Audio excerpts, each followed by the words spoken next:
सदिखन बजे हर एक मिथिलावासी के जे हृदय के भाव छे बड़ा सुंदर लिखल करे है और सुनावी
जय सुंदर सन मिथिला वर्णन के रचना हमर गुरुजी मिथिला रत्न पंडित श्री कुंज बिहारी मिश्र जी गुरुजी के द्वारा भेल है। हुनकर कते सुंदर भाव से लिखल के ने हम सुनलिए ये सीता छै लक्ष्मी जे रिझावे से है छै सुकर्मी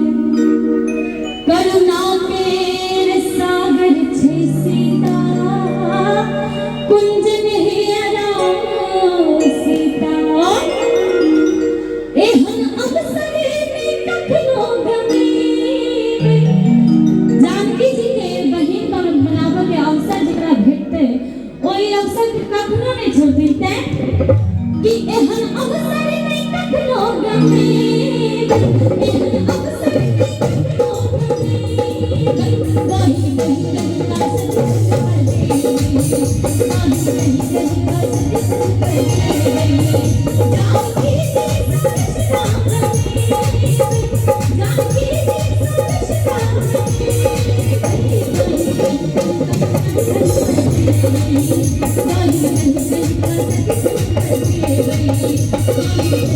सच